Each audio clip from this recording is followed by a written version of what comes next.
Hello दोस्तों, स्वागत है आपका आपके अपने YouTube चैनल दिसार जीकेजीएस क्लासेस में। दोस्तों, आप सब लोग कैसे हैं? उम्मीद करते हैं आप सब लोग अच्छे होंगे, स्वस्थ होंगे, मस्त होंगे और अपनी तैयारी बेहतरीन तरीके से आप सभी कर रहे होंगे। दोस्तों, हम आपको यूथ साइंस बुक के प्रैक्टिस सेट का सॉल्यूशन करवा रहे हैं, जिसमें दोस्तों ये जो बुक है आरआरबी सामान्य विज्ञान 101 राउंड एक्सप्रेस लाइन, इसके सेट का हम सॉल्यूशन आपको करवा रहे हैं, जिसमें दोस्तों आज हम आपको प्रैक्टिस सेट नंबर 6 करवाने वाले हैं। दोस्तों, जितने भी रेलवे एएलपी स्टूडेंट है, ग्रुप डी के स्टूडेंट है, टेक्नीशियन के स्टूडेंट है, एनटीपीसी के स्टूडेंट है, यहाँ से आपको डायरेक्टली क्वेश्चन एग्जाम में देखने को मिलेंगे। दोस्तों वीडियो अच्छा लगे वीडियो को लाइक कीजिएगा, शेयर कीजिएगा, कमेंट कीजिएगा। चैनल पर नए हैं चैनल को सब्सक्राइब करके बेल आइकन को प्रेस कर लीजिएगा। और दोस्तों, हमसे जुड़ने के लिए, क्लास की अपडेट के लिए आप हमारा टेलीग्राम चैनल ज्वाइन कर सकते हैं। टेलीग्राम चैनल का लिंक मैंने डिस्क्रिप्शन बॉक्स में आपको दे दिया है।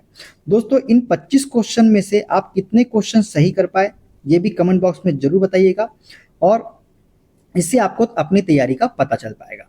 चलिए दोस्तों, देर ना करते हुए स्टार्ट करते हैं आज का अपना सेशन। ओडोमीटर एक ऐसा उपकरण है जिसका उपयोग गाड़ियों में डैश मापने के लिए किया जाता है।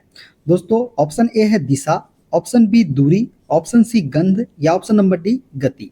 दोस्तों, ओडोमीटर एक ऐसा उपकरण है जिसका उपयोग जो है गाड़ियों में दूरी मापने के लिए किया जाता है। क्या मापने के लिए? दूरी मापने के लिए। देखते हैं अगला क्वेश्चन। जहाजों की गति में वृद्धि डैश पर आधारित है।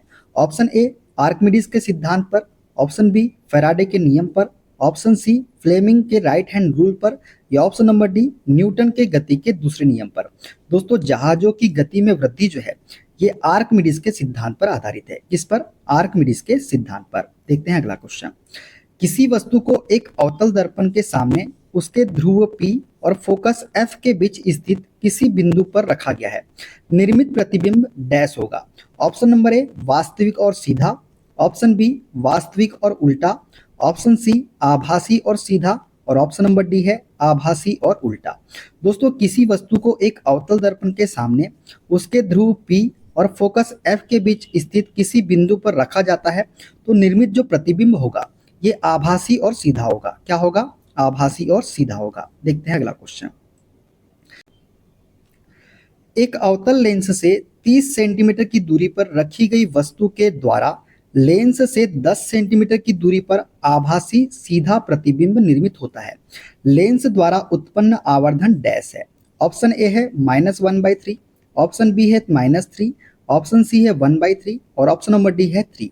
दोस्तों, लेंस द्वारा उत्पन्न आवर्धन हमसे पूछा है।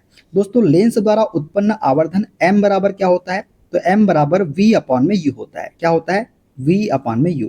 यदि ये दर्पण के द्वारा पूछ लेता तो दर्पण का भी आपको याद रखना है। तो दर्पण का क्या होता है? m बराबर -v अपॉन में u। क्या होता है? -v अपॉन में u होता है। ये भी आपको याद रखना है। दोस्तों, यहाँ पे वस्तु की दूरी u कितना दिया गया है हमको? यहाँ दिया गया है 30 सेंटीमीटर। अवतल लेंस की बात किया तो माइनस हो जाएगा। v हमको कितना दिया गया? तो दोस्तों, प्रतिबिंब की दूरी कितनी दी गई है? तो 10 सेंटीमीटर दी गई है, तो -10 में इसको लिखेंगे हम। आवर्धन m बराबर क्या होता है? तो v अपॉन में u होता है। v कितना है हमारे पास में? -10 है। u हमारे पास कितना है? तो -30 है। तो माइनस से माइनस कट जाएगा, 0 से 0 कट जाएगा, तो 1/3 इसका करेक्ट आंसर हो जाएगा, ऑप्शन नंबर सी वाला। ठीक है, देखते हैं अगला क्वेश्चन। कई प्रतिरोधों को समांतर क्रम में संयोजित करने को इनमें से किसके समतुल्य माना जा सकता है? ऑप्शन ए है चालक की अनुप्रस्थ काट के क्षेत्रफल में वृद्धि करना, ऑप्शन बी चालक की अनुप्रस्थ काट के क्षेत्रफल में कमी करना, ऑप्शन सी चालक की लंबाई में वृद्धि करना या ऑप्शन नंबर डी चालक के प्रतिरोध में वृद्धि करना। दोस्तों, कई प्रतिरोधों को समानांतर क्रम में संयोजित करने को किसके समतुल्य माना जा सकता है? तो चालक की अनुप्रस्थ काट के क्षेत्रफल में वृद्धि करना जो है इसके समतुल्य माना जा सकता है। देखते हैं अगला क्वेश्चन। विद्युत प्रतिरोधकता की एसआई इकाई डैश है। दोस्तों, विद्युत प्रतिरोधकता की एसआई इकाई क्या है? Option A ohm metre, option B ohm, option C coulomb या ऑप्शन नंबर डी एम्पियर। दोस्तों, विद्युत प्रतिरोधकता की एसआई इकाई होती है ओम मीटर। क्या होती है? ओम मीटर होती है। तो ए इसका करेक्ट आंसर हो जाएगा। देखते हैं अगला। निम्नलिखित में से कौन सा उपकरण रासायनिक ऊर्जा को विद्युतीय ऊर्जा में परिवर्तित करता है? Option A transformer, option B battery, option C electric generator या ऑप्शन नंबर डी पहिया।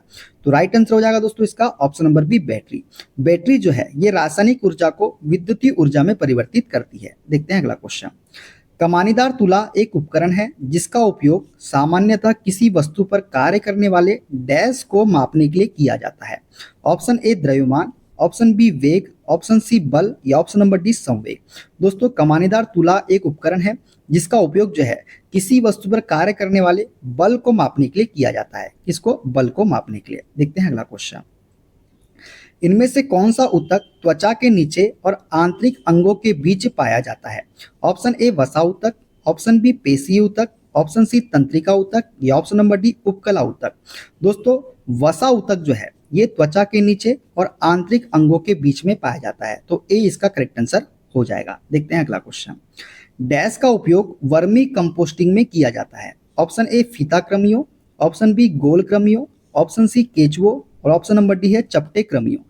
दोस्तों केचुए का उपयोग जो है ये वर्मी कंपोस्टिंग में किया जाता है, तो सी इसका करेक्ट आंसर हो जाएगा। देखते हैं अगला। सामान्य स्वास्थ्य के लिए रक्त में पीएच की सीमा कितनी होनी चाहिए? ऑप्शन ए है 6.35 से 6.45, ऑप्शन बी 5.35 से 5.45, ऑप्शन सी 7.35 से 7.45 या ऑप्शन नंबर डी 8.35 से 8.45।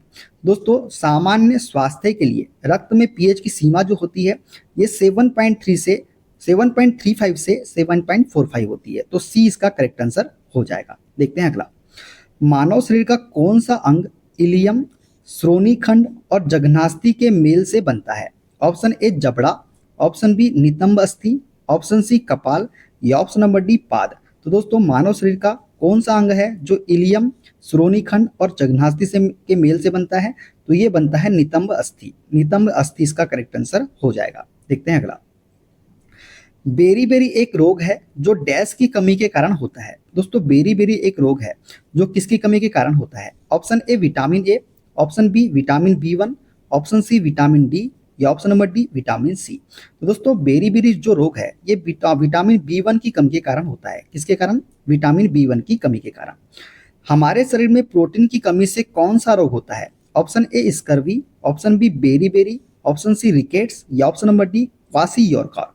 तो दोस्तों हमारे शरीर में प्रोटीन की कमी से जो रोग होता है वो होता है क्वासी-योरकर। कौन सा? क्वासी-योरकर। ऑप्शन डी इसका करेक्ट आंसर हो जाएगा। देखते हैं अगला क्वेश्चन। निम्न में से कौन जिम्नोस्पर्म है? ऑप्शन ए काई या मॉस, ऑप्शन बी चीड़, ऑप्शन सी आम या ऑप्शन नंबर डी फर्न। दोस्तों जिम्नोस्पर्म जो होगा ये होगा ऑप्शन नंबर बी चीड़। चीड़ जो है ये जिम्नोस्पर्म है। देखते हैं अगला क्वेश्चन। पौधों में ऊर्जा का अंतिम स्रोत क्या है? Option A glucose, option B chlorophyll, option C protein या ऑप्शन नंबर डी सूर्य का प्रकाश। दोस्तों पौधों में ऊर्जा का अंतिम स्रोत जो है ये सूर्य का प्रकाश है। क्या है? सूर्य का प्रकाश। डी इसका करेक्ट आंसर हो जाएगा। रेशम डैश से प्राप्त किया जाता है। Option A Bombyx mori, option C B है Musca domestica, option C Culex या ऑप्शन नंबर डी तितली। दोस्तों जो रेशम है ये बॉम्बिक्स मोरी से प्राप्त किया जाता है। किससे? बॉम्बिक्स मोरी से।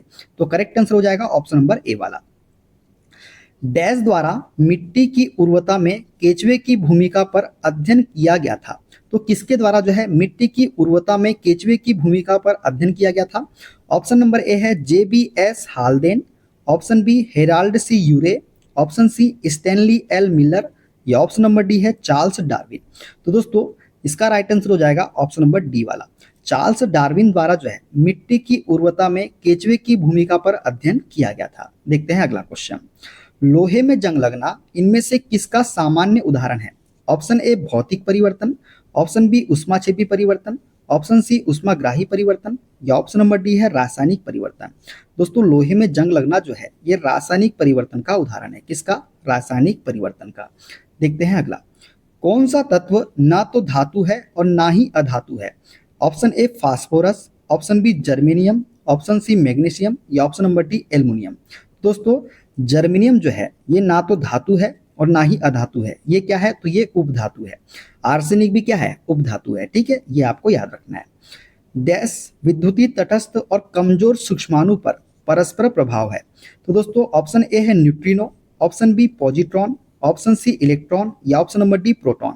दोस्तों न्यूट्रिनो जो है ये विद्युतीय तटस्थ और कमजोर सूक्ष्माणु पर परस्पर प्रभाव है। कौन सा? न्यूट्रिनो। देखते हैं अगला। किसी तत्व के परमाणु में उपस्थित इलेक्ट्रॉनों की संख्या इसके डैश के बराबर होती है। ऑप्शन ए है परमाणु क्रमांक, ऑप्शन बी इलेक्ट्रॉन बंधुता, ऑप्शन सी परमाणु भार या ऑप्शन नंबर डी समतुल्य भार। तो दोस्तों किसी तत्व के परमाणु में उपस्थित इलेक्ट्रॉनों की संख्या इसके परमाणु क्रमांक के बराबर होती है। किसके? परमाणु क्रमांक के। देखते हैं अगला क्वेश्चन। फास्फोरस के एक परमाणु में कितने संयोजी इलेक्ट्रॉन होते हैं? Option A 4, option B 3, option C 2 या ऑप्शन नंबर डी 5। दोस्तों फास्फोरस के एक परमाणु में 5 संयोजी इलेक्ट्रॉन होते हैं। कितने? 5। देखते हैं अगला। निम्नलिखित में से कौन से विलयन का पीएच मान न्यूनतम होगा? ऑप्शन ए है नींबू का रस, ऑप्शन बी शुद्ध जल, ऑप्शन सी रक्त या ऑप्शन नंबर डी डिटर्जेंट। तो दोस्तों कौन सा विलयन का पीएच मान सबसे न्यूनतम होगा? तो ये होगा नींबू के रस का। किसका? नींबू के रस का। देखते हैं अगला क्वेश्चन। इनमें से कौन सा एक ताम्र अयस्क है?